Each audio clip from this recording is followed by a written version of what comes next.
C'est bon. Eh bien, bonjour et bienvenue à cette journée porte ouverte virtuelle. Je vais vous présenter dans l'heure qui vient le département robotique de l'ESIREM et les formations internationales qui sont associées à ce département.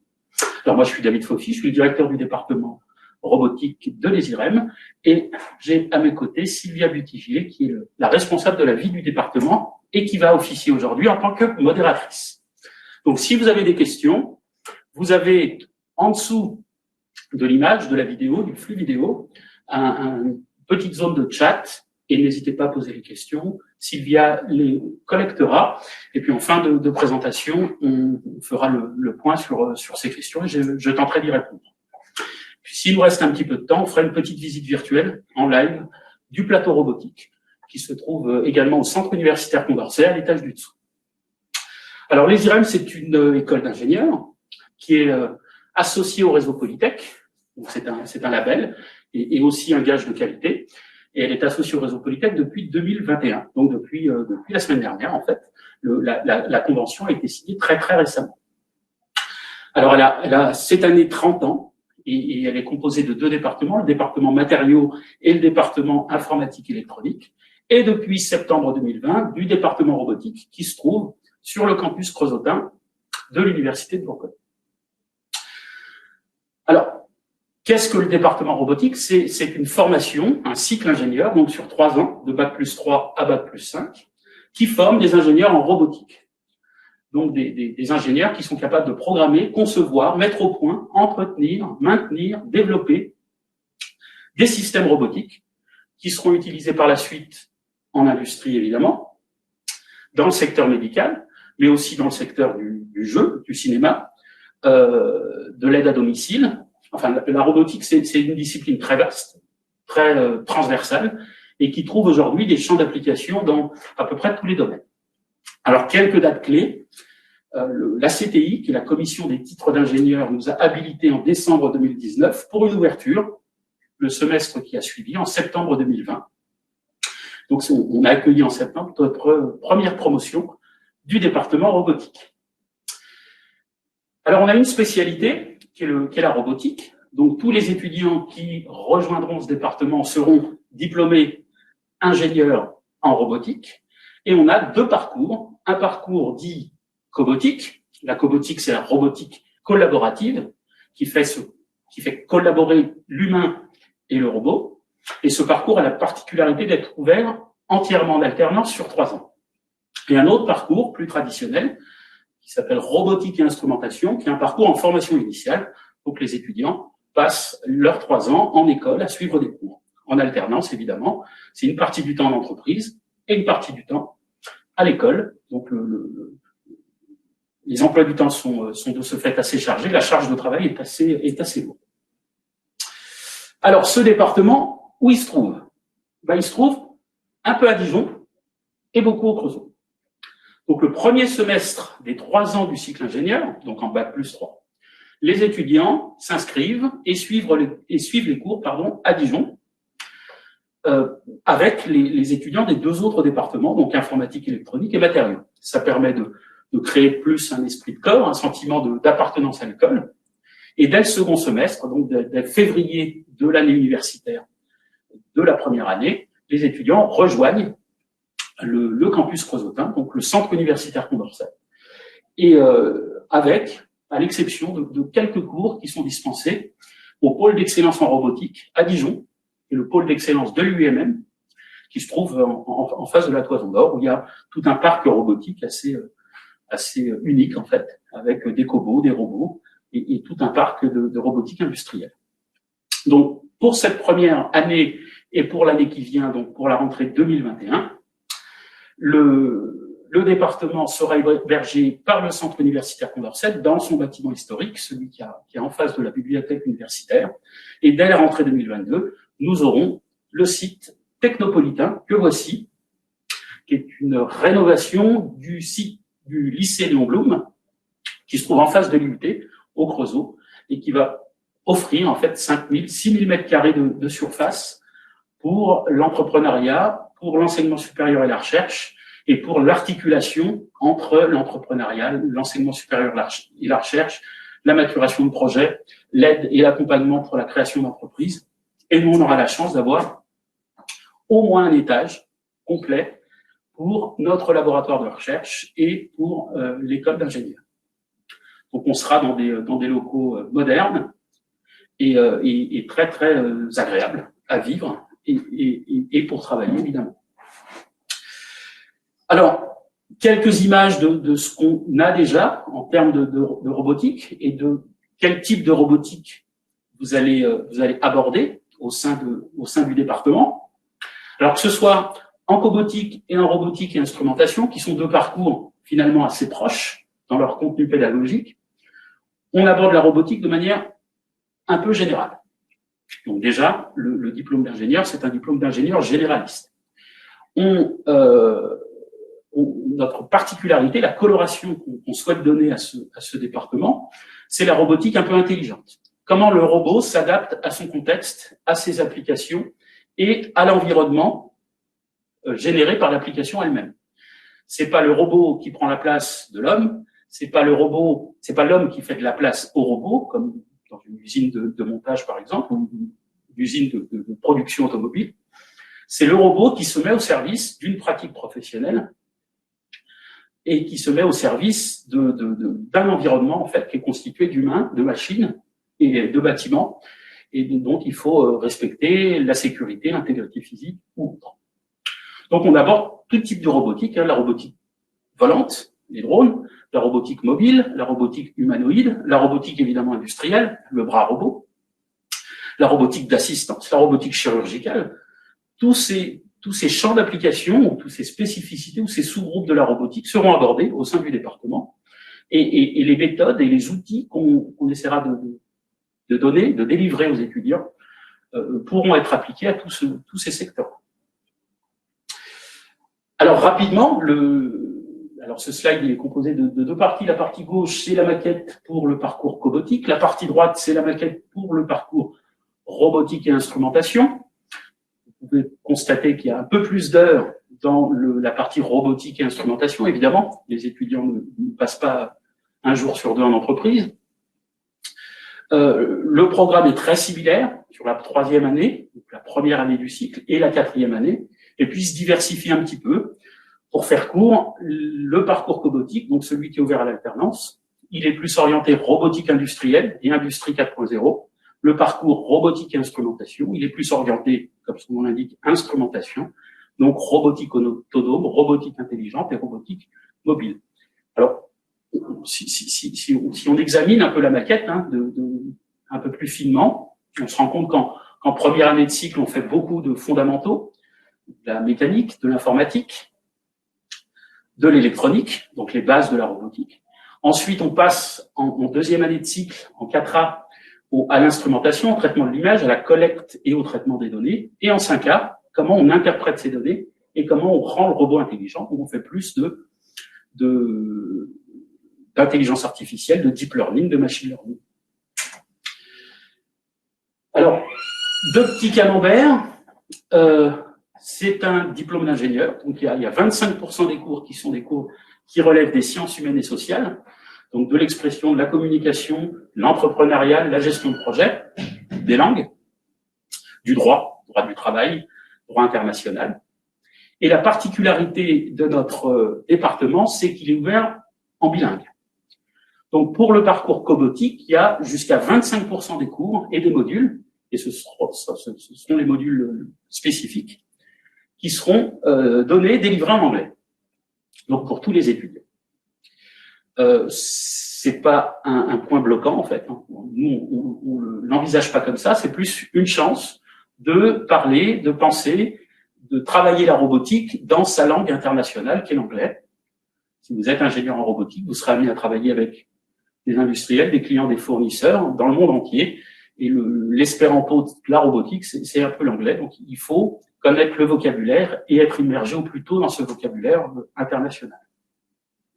C'est à peu près pareil pour le parcours robotique et instrumentation, sauf qu'il y a encore un petit peu plus d'anglais. On ira jusqu'à 40% des modules qui seront enseignés en anglais. Un point sur l'alternance. Donc, j'ai dit que le parcours cobotique, c'était un parcours ouvert sur 3 ans en alternance. Vous avez sur ce schéma, en rouge, les séquences qui sont passées en école, à l'ESIREM, sur le campus dijonnais au premier semestre, et sur le campus creusotin pour les autres semestres, et en bleu, les séquences passées en entreprise. Donc, comme vous pouvez le voir, même si ce schéma est un peu schématique, hein, comme son nom l'indique, le rythme de l'alternance est assez lent.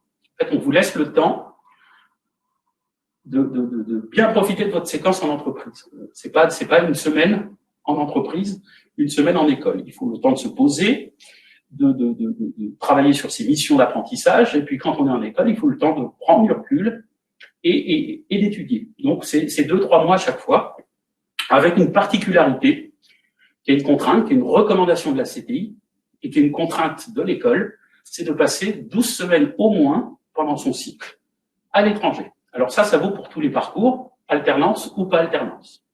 Et là encore, ça vous permet d'ouvrir vers une forme d'internationalisation des études. Ça vous permet aussi de vous ouvrir un peu l'esprit, puis de découvrir, pourquoi pas, des entreprises à l'étranger qui traitent la robotique, des laboratoires de recherche ou tout autre partenaire. Je vais maintenant parler de l'offre de formation un peu plus générale que l'on propose au sein de ce département. Alors, si vous regardez la colonne la plus à gauche, vous voyez que le S5, donc le premier semestre de la première année du cycle d'ingénieur, il est fait à Dijon, et ensuite, c'est au Creusot. Et puis, toutes les colonnes qui viennent à droite, ce sont nos offres de master. On porte depuis 2006 des masters internationaux qui nous permettent d'accueillir sur le site et à Condorcet entre 60 et 90 100 étudiants internationaux chaque année. Le premier master, c'est le master VIBOT pour vision et robotique. Et puis, on a créé un autre master qui s'appelle le MAIA, qui est pour l'imagerie médicale et ses applications. Ces masters ont été labellisés Erasmus Mundus. C'est un gage et de qualité et un label d'excellence. On est Erasmus Mundus depuis 2006 et on restera Erasmus Mundus jusque 2025. Donc, on va être au moins 20 ans Erasmus Mundus pour une antenne délocalisée. Je pense que c'est un beau succès et c'est une chose dont on est fier et qui nous amène en fait une visibilité internationale et un réseau de partenaires internationaux grâce à la visibilité de ces masters Erasmus Mundus.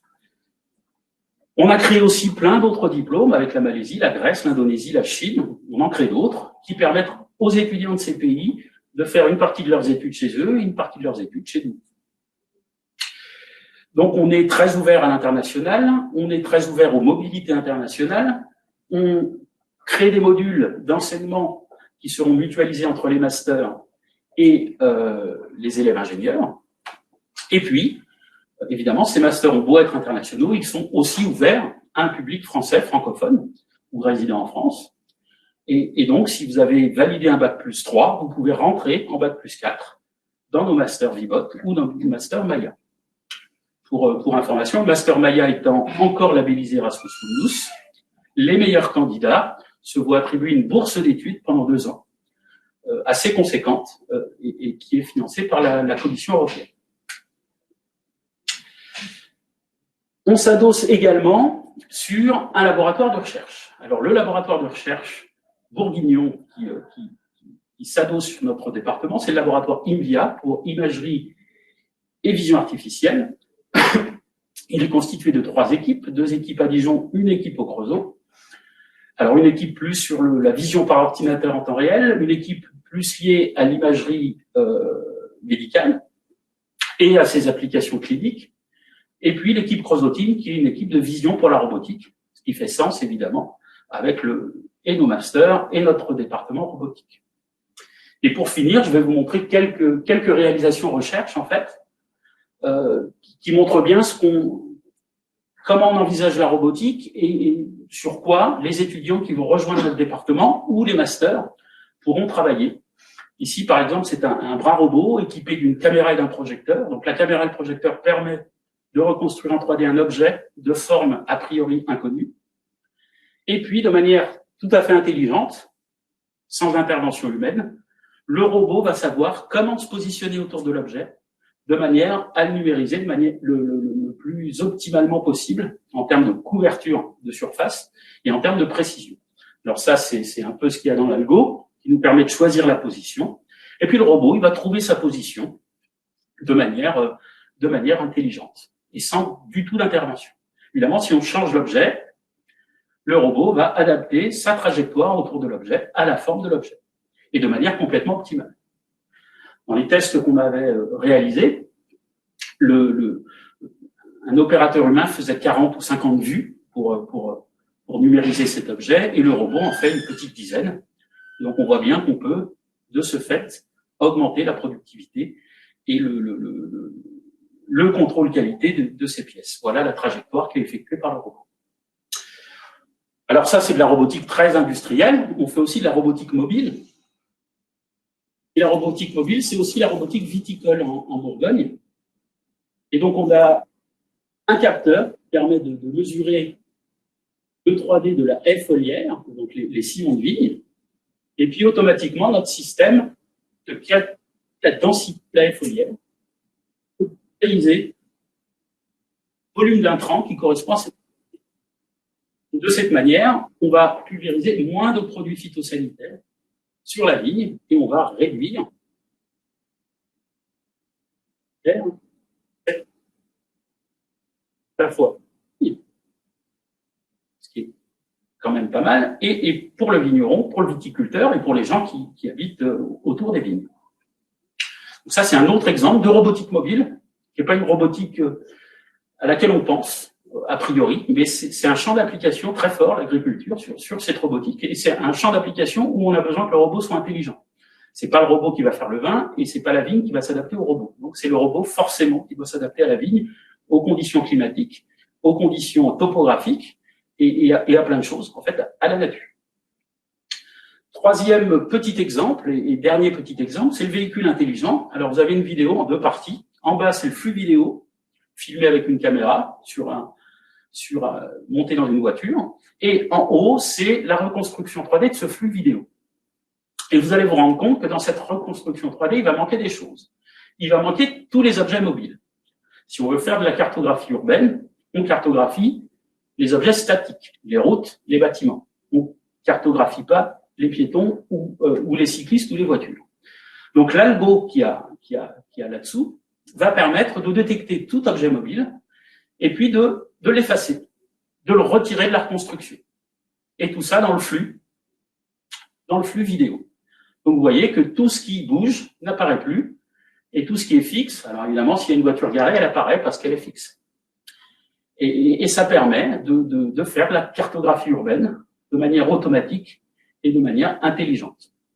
Et évidemment, puisqu'on a retiré les objets mobiles, on a dû acquérir la connaissance de ces objets mobiles. Donc l'algorithme est aussi capable de calculer la trajectoire de ces objets et d'avoir une représentation 3D de ces objets.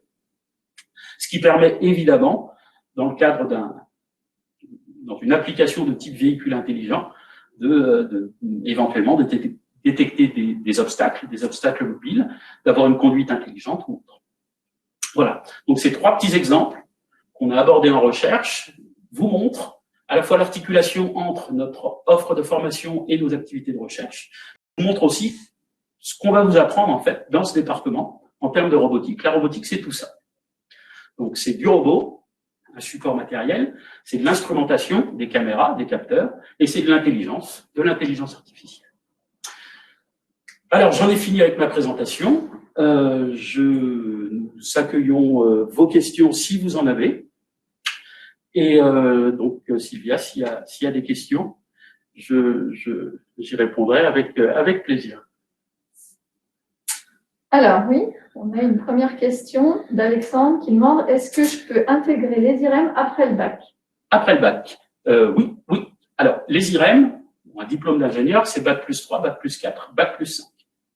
Donc il faut valider un bac plus 1, bac plus 2 avant d'intégrer le cycle ingénieur. Mais les IREM a un cycle préparatoire intégré. Ce qui fait que dès l'obtention du bac, les étudiants peuvent s'inscrire à les IREM à Dijon. Ils font 2 ans en cycle préparatoire sur le campus dijonnais de les IREM Et à l'issue de ces 2 ans, ils intègrent l'un des 3 départements. Donc oui, c'est possible de faire 5 ans à l'ESIREM, de Bac plus 1 à Bac plus 5. Bien, je pense que ça a répondu à la question. Ensuite, on avait une deuxième question de Raphaël qui demandait comment poser sa candidature. Alors, sa candidature, ça dépend. Alors, soit c'est la candidature pour le cycle préparatoire, et auquel cas c'est Parcoursup. Il faut chercher les concours GEPI Polytech. Donc, le concours GEPI Polytech, il y a tout sur le site web de l'ESIREM, vous permet de candidater au cycle préparatoire. Soit vous avez déjà validé un Bac plus 2, auquel cas, il faut utiliser le portail e-candidat, c'est un E, en fait, c'est anglais, qui vous permet de déposer votre candidature en ligne. Et ce portail e-candidat est accessible directement via le site de l'ESIREM, lesirem.u-bourgogne.fr. Bien. Alors, quelqu'un nous pose une question, Lucas, sur les frais d'inscription. Les frais d'inscription. Alors les frais d'inscription, c'est une excellente question, Lucas. Pourquoi? Parce que l'ESIREM est une école interne à l'Université de Bourgogne. C'est une école publique. C'est pas une école privée. Donc, les droits d'inscription sont beaucoup plus faibles. Les droits d'inscription s'élèvent à 600 € environ. Donc, les droits d'inscription universitaires classiques. Et ça, c'est pour intégrer une école. Alors, des questions par rapport aux disciplines cette fois-ci. Ouais. Kader s'inquiète, est-ce qu'il faut être bon en maths? Alors, ça, c'est une question qui revient assez souvent. Est-ce qu'on peut pas être nul en maths? Si on est moyen en maths à l'entrée dans les IREM, il faut devenir bon pendant le cycle. Après, c'est de la techno, c'est de la technique, c'est des sciences et techniques qu'on fait, c'est pas des maths. Donc, si vous êtes un peu moyen en maths, vous avez au premier semestre des cours de soutien de mathématiques, assez intenses. Il y a peut-être plus de 50 heures, je crois, de maths. Donc, vous allez en manger des maths. Ensuite, les maths qu'on vous propose dans les semestres et dans les modules qui suivent sont des maths très appliquées. Donc, vous allez faire des maths sans vous en rendre compte. En faisant de la mécanique, vous allez faire de l'algèbre. En faisant de la vision par ordinateur, vous allez faire de l'algèbre. Donc, en faisant du traitement du signal, vous allez faire des statistiques. Donc, c'est des maths. Il faut pas être complètement réfractaire, mais, allez, on demande pas un 19,5 de moyenne en maths pour intégrer l'école. Même si vous êtes moyen en maths, si vous êtes suffisamment motivé et intéressé par les sciences et techniques, ça peut passer. Mais il faut bosser. Je t'interromps. Kader nous précise qu'il a 12 de moyenne en maths en L2, mais qu'il est passionné de robots. Est-ce qu'il a ses chances? Carrément. 12 de moyenne, c'est pas mal, déjà. S'il est passionné par la robotique, c'est encore mieux. S'il est motivé, c'est génial. Donc, je pense que Kader peut s'inscrire dès aujourd'hui. Très bien. Alors, on a une question de Camille qui demande est-ce que je peux intégrer les IREM avec un BTS? Oui, c'est possible. Alors, c'est possible, ça dépendra du BTS et ça dépendra aussi des notes. Pourquoi? Parce que on demande quand même en cycle ingénieur déjà une charge de travail et des compétences un peu fondamentales lourdes. Donc le BTS prépare très bien les candidats et ça n'a rien à voir avec la capacité ou les compétences intrinsèques du candidat, mais l'objectif, c'est pas de poursuivre en école d'ingénieur. Donc, ce qu'on demande souvent au BTS, c'est de poursuivre en licence professionnelle ou de valider un Bac plus 3. Pour les très bons BTS, évidemment, ils seront acceptés en cycle ingénieur. Et pour les très bons BTS qui ont un choix de vie ou un parcours professionnel clair, en fait, ont une appétence pour l'alternance, par exemple, eh bien là, le parcours en alternance, donc le parcours robotique, leur est complètement ouvert. Donc, le BTS, c'est pas rédhibitoire. C'est du boulot, mais de toute façon, c'est du boulot pour tout le monde. Alors, Jérôme s'inquiète de savoir est-ce qu'on peut redoubler à l'ESIREM? Oui, on peut redoubler, mais on peut redoubler une fois sur les 3 ans. Une seule. Ouais. C'est un peu comme à l'IUT, on a une chance. Alors, justement, à propos de l'IUT, Walid nous demande est-ce que je peux rentrer à l'ESIREM en sortant de l'IUT du Creusot? Eh ben, évidemment, évidemment. Il suffit. On sort à peine et puis on rentre dans le Technopolitain, donc il y a une rue à traverser. Alors, vous savez peut-être que les IUT sont en train de changer un peu leur schéma. C'est délivrer un BUT en Bac+2. Aujourd'hui, c'est un BUT en Bac+3, pour ceux qui vont rentrer là. Donc, c'est un peu différent. Avec un DUT, on rentre aussi en cycle ingénieur, directement. Avec un BUT, avec un BUT, c'est moins clair. C'est moins clair parce que le BUT est un diplôme professionnalisant et a priori, si on veut faire le cycle ingénieur, il faut recommencer le cycle ingénieur de zéro. C'est-à-dire refaire 3 ans. Donc il y a une année qu'on va faire en double.